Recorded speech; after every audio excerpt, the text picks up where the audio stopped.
So I've been trying to do this episode for a while.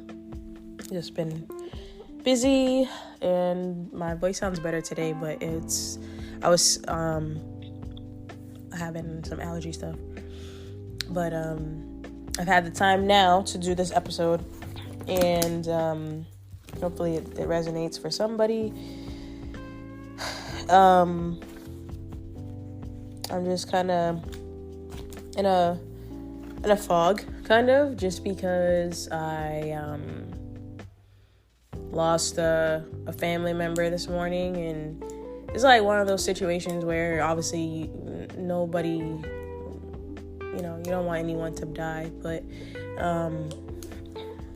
one of those things where it's such a shock that it makes you kind of snap into like reality of, not just appreciating your life, but don't think that you always have time. Like I'm like mad time in your life. Like you gotta wake up and like fight hard for whatever it is that you want, because you don't know how much time you have. And if your goal is to leave some form of a legacy and achieve your goals and your purpose, then you gotta look at life like that. Like just focus, really, really focus on what you need to do, and appreciate the people, that are in your life, and make your best effort. So yeah. But this episode is going to be called, Embrace the Uncertainty and Allow Your Path to Be Shown. So basically, I wanted to talk about, as I've been doing, is using this book called 101 Essays That Will Change the Way You Think. And I feel like lately, anytime I feel something, I just look at this book to see if they have anything to resonate with it. So before today, I was feeling uncertain about where I was in life, and still kind of am, but in a good way, and more so like, okay, what's about to transpire. So there's two different chapters that I want to go through. The first one is titled 18 Little Reminders for Anyone Who Feels Like They Don't Know What They're Doing with Their Life. And then the other one is 10 Questions to Ask Yourself When You Don't Know where your life should go next. So I'm just gonna tackle these, read through, and kind of go from there. So the first chapter, the 18 Little Reminders for anyone who feels like they don't know what they're doing with their life. Number 1, nobody knows what they're doing with their lives. Some people have a better idea of what they're working toward, but ultimately, none of us can accurately anticipate or summarize what our existence is about. Not yet. Number 2, you decide what your life is destined by. The feeling of being lost isn't what happens when you go off path. It's when you forfeit control. It's what happens when you don't want to accept the course of events that have unfolded. Being found again is a matter of owning what happened to you and continuing to write the story. I like that one because you aren't lost. You're just living what you're supposed to live, and like it says, you are forfeiting control, and so that makes it feel like you're lost, because typically when you're in control, you have an idea of where you're going, where you want to go, and what your path, quote unquote, should look like. So when you do surrender to God and allow the universe to guide you, you aren't going to know where you're supposed to go, because the universe only knows. So you don't have a roadmap, so that's why you feel like that. But it is a matter of just like, hey, this is where I'm at, and I need to be here for a reason. Number 3, J.K. Rowling didn't know she was going to be one of the most famous writers in the world. She was just writing a story for her kids. Steve Jobs didn't know he'd be a pioneer of how humanity... Why did I say it like that? Humanity. Sorry. Interacts with technology. He was just a guy in his garage making a computer. Oprah didn't know she'd become the poster woman for self-improvement and success. She was just trying to do a job. You don't need to know what you're doing to still do something extraordinary. I like that because, just a lot of these things that these people that they just described, they were just doing stuff that made them happy, and it just happened to like be a success and make them money. So kind of like me, like doing the podcast, I'll be the next Oprah, Number 4, there is no way you will be able to predict or plan what will be happening in 5 years from now. Facts. I don't even think I want to know. Like sometimes, especially now, like with so much things that have happened, I don't even, I kind of like have stopped being in that space of like, I want to know what happens next type of thing, and just trying to survive now. Number 5, if you can predict and plan for that, dream bigger, try harder. Number 6, planning your life or having a cohesive idea of what you're doing isn't necessarily ambition. It's more just a soothing notion. Focus instead on what you want to do with each and every day of your existence. That's noble. That's worthwhile. That will get you somewhere. Number 7, you owe nothing to your younger self. You are not responsible for being the person you once thought you'd be.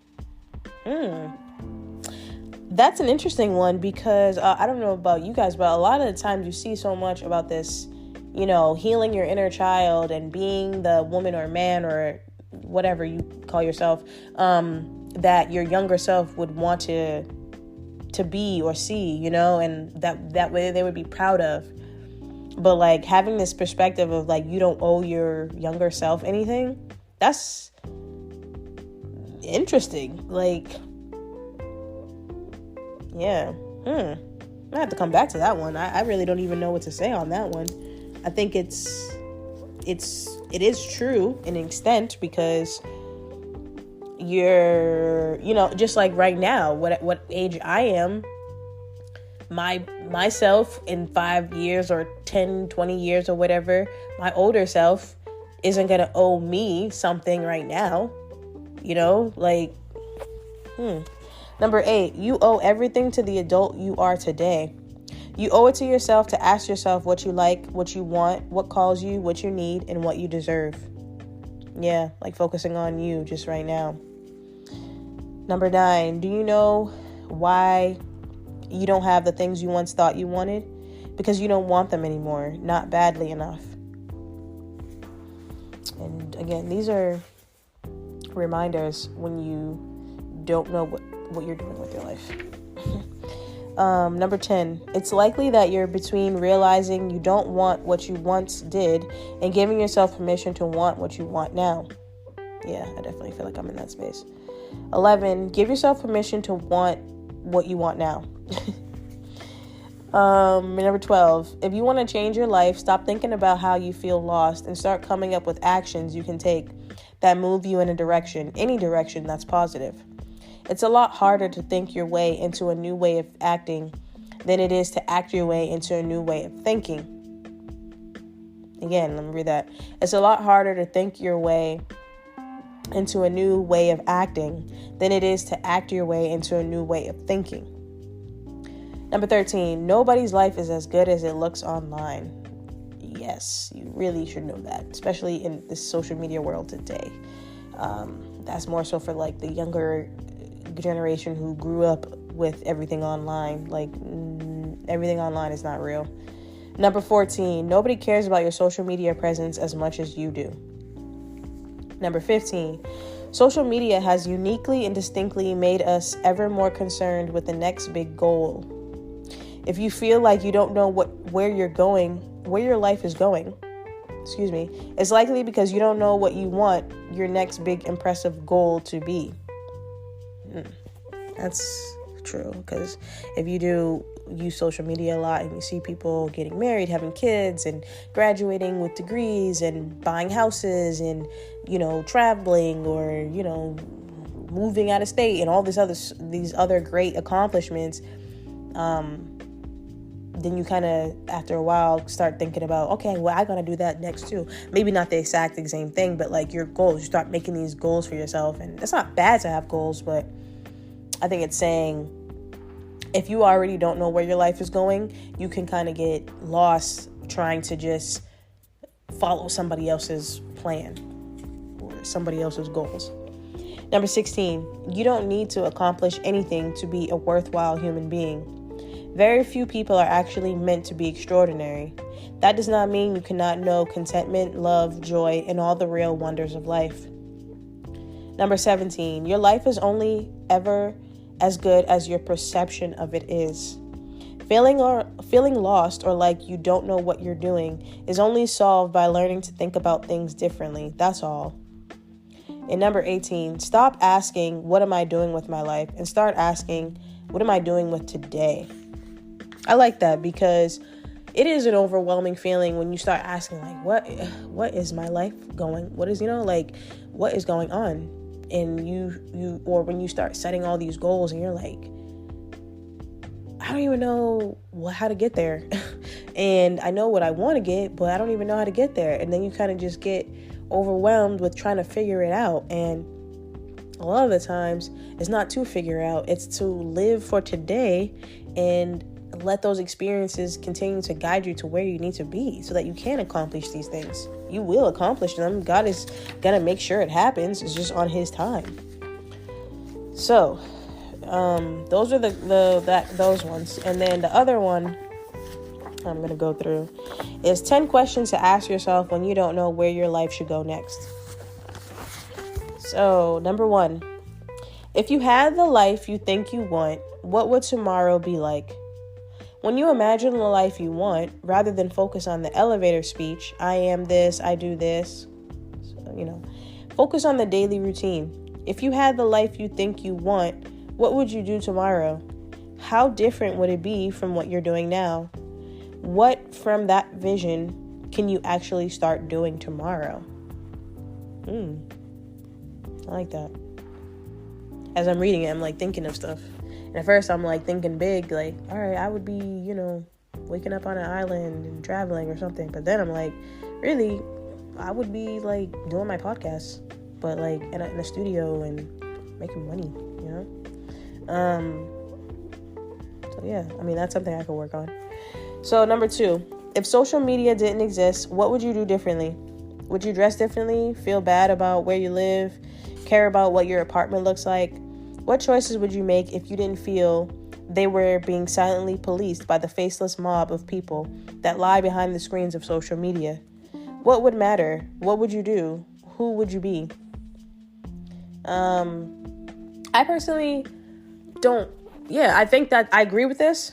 I think it's like a generation thing. Like there are certain people who grew up on social media. So that's like, that really does impact their lives. And it could be personality too. And just like different factors that come into why like certain people feel they are impacted by social media versus others. But it would be interesting, like those same people who live like that, if they grew up in the time where, like I grew up, where we didn't have social media. You didn't post your outfit. There was no get ready with me. There was no TikToks. There was no TikTok dances and all that stuff. Like we had dances, but it wasn't like on the computer. And you didn't post your selfies and stuff like that. And, have a blog about your life and stuff. Like you just didn't do that. You just lived your life and you shared it with people that were there. And you didn't, but at the same time, like we didn't know. I think there are good things about social media, because things like social media have allowed people to have awareness of certain things that go on in other states and other countries too, because like the news is so it's like a propaganda, and it's so like they're gonna show what they want to show, versus like with social media, it is kind of ran by people where, if something happens on the streets, people can whip out their phone, take a video and show it on their screen, on their social media, or even go live. And so that's how a lot of the time I feel when it was I wouldn't say a rise, because I feel like it was always happening as far as like police violence and stuff, and especially against black men and just black people in general. But with social media, it just became more aware, because that's when you started hearing about it in other states and stuff like that. You would only really hear about it wherever you lived, versus like there was like back to back. Like, if you think about it, that situation like where it really kind of started, but not really, because what came to mind is like Trayvon Martin, and how that whole situation was such a big thing on social media, and it started like the Black Lives Matter, and just like people not rioting, but marching, and really speaking out against his death, and just, more and more of he wasn't killed by a police officer, but the other people who have been killed by police officers, it just gave more awareness, and people were really starting to hear about things. And certain people had this mindset that didn't exist, and stuff like that didn't exist. So with social media, it's not, you can't lie, you can't say you didn't know, because there's nobody really on this earth who does, not nobody on this earth, but most people, unless you're like really like not into social media at all, you're gonna know about these type of things, right? So it just brought more awareness, and so social media does play a role in that, and like making people see things for what they are and how things are going on. So it's interesting to say like what would matter to you, who would you be without social media, because a lot of people, that's an interesting one, because a lot of people make money off of being a social media person, a content creator or whatever. So it's like, who would you be able to do that without social media? Like even the podcast, this podcast, like, yeah, I probably could do the podcast, but it would be very hard for me to reach people in certain audiences. Like, I have people that listen out of state, out of the country. I'm not really sure how I would have reached them without posting on social media, whether it be Instagram and TikTok and Facebook and stuff like that, and getting the word out that way, because people click on something and then it leads them to, a lot of times that has happened. People have been led to my podcast just from clicking on something, or from me being in an interview, being interviewed on other podcasts, which, again, that wouldn't really happen unless it had social media, because that's how I ended up connecting with those other podcasters, is through social media. So for that, I'm very thankful for social media, because that's like the one way that I keep being able to like get things going and expand my podcast. So Number 3, if nobody would know what you did with the rest of your life, what would you do? If your life wasn't the slightest bit performative, if there was nothing you could get from doing something other than just the act of doing it, how would you spend your time? What would you be interested in doing? What would energize you? That's an interesting one. Definitely would do a lot of what does it say? If nobody would know what you did with the rest of your life, what would you do? Definitely would sleep a lot. I would travel, spend a lot of time with family and friends, and do things that I like to do. I wouldn't work. I would just be having fun all the time and relaxing. All right, number 4. Oh, this is kind of grim. If you died yesterday, what would you most regret? Forget imagining if you died tomorrow. What if you were already dead? What would you regret the most? What would you wish you had done differently, saw differently, responded to differently? This one, it's definitely something to think about, because, like I said earlier in this episode, I just recently lost a family member.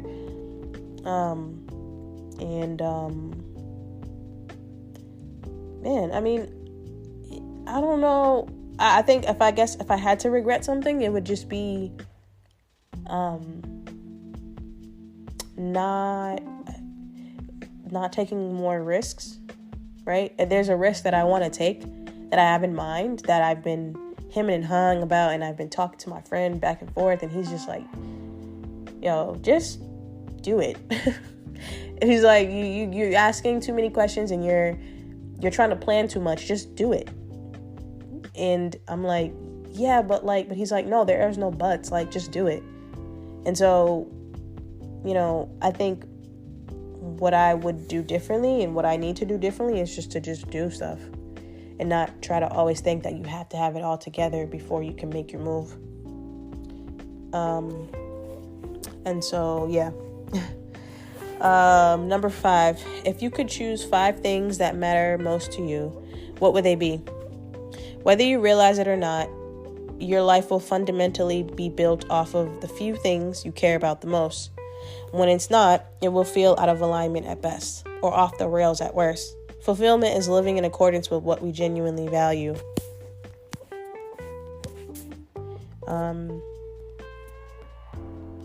So, let me think about that one. You could choose 5 things that matter most to you. What would they be? 5 things that matter to me: my family, my friends. Well, my family, because my friends are like my friends' friends are like my family. Matter to me. My health.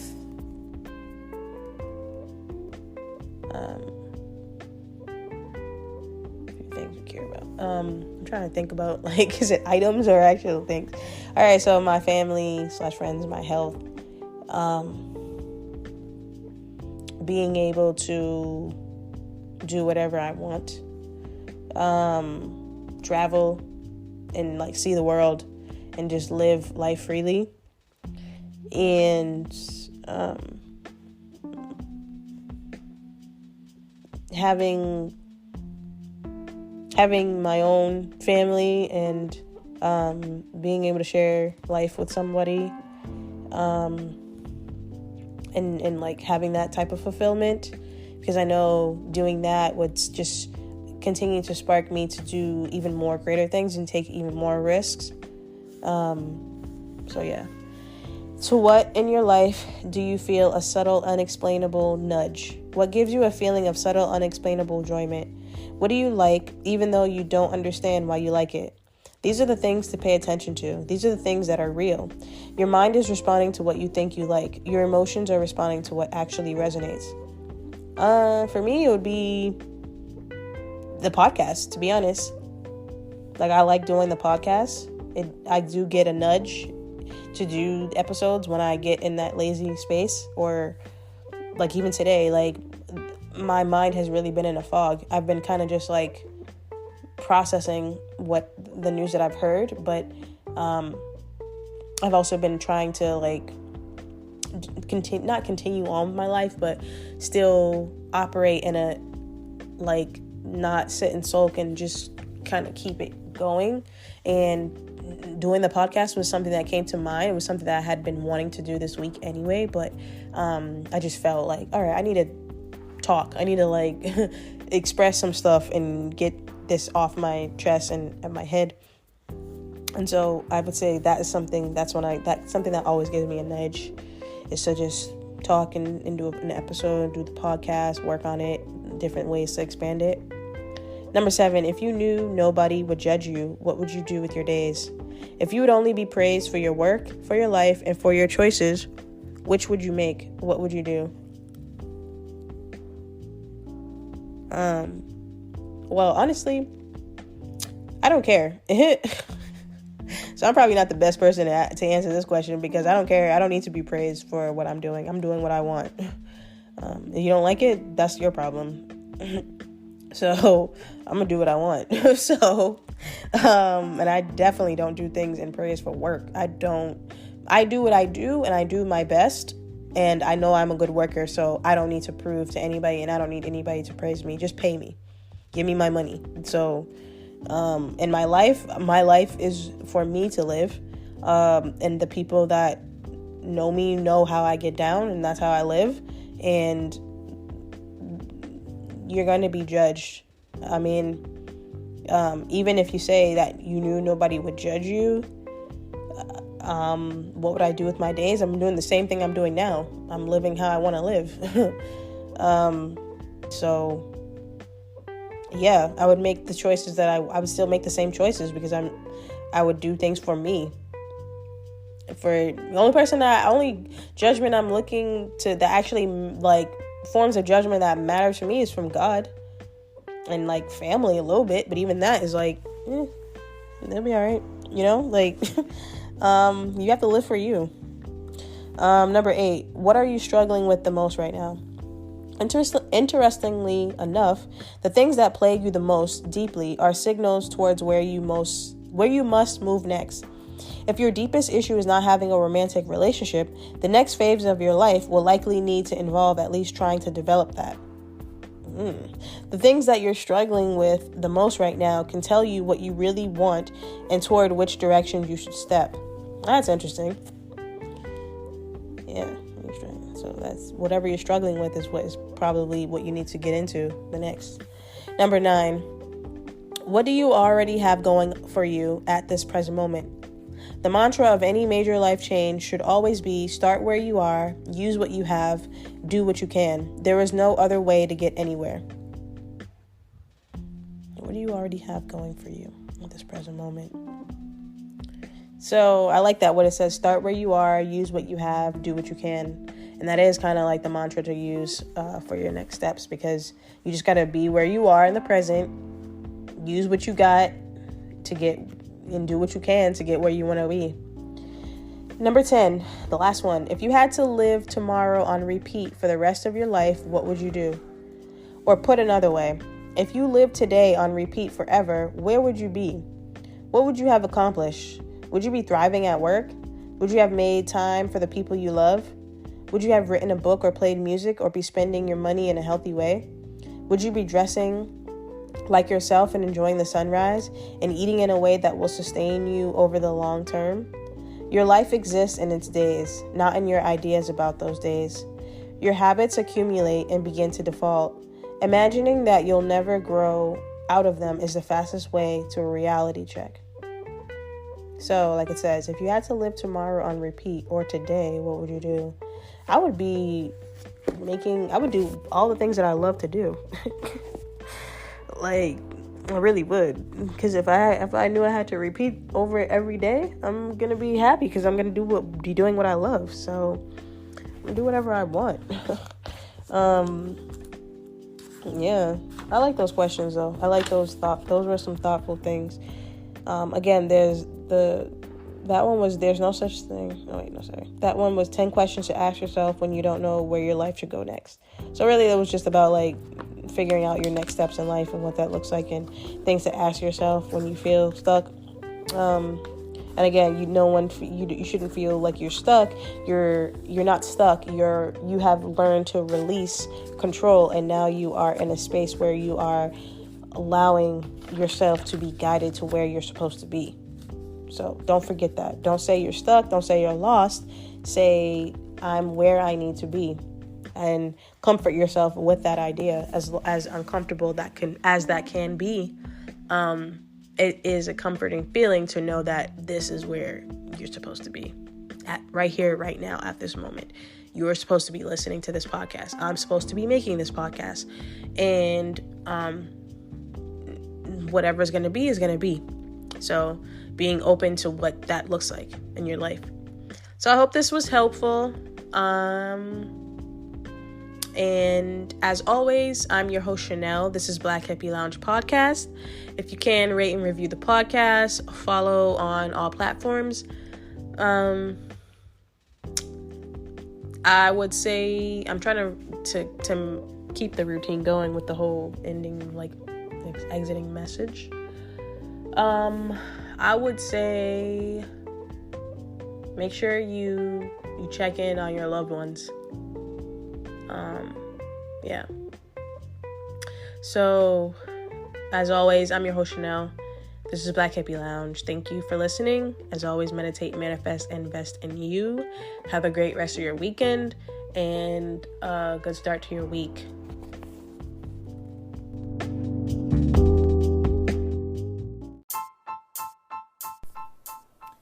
Meditate, manifest, invest in you. Join me on my spiritual journey as I elevate myself and like-minded listeners to a higher level mentally, physically, and spiritually. Thank you for listening. This is Black Hippie Lounge, and I am your host, Chanel.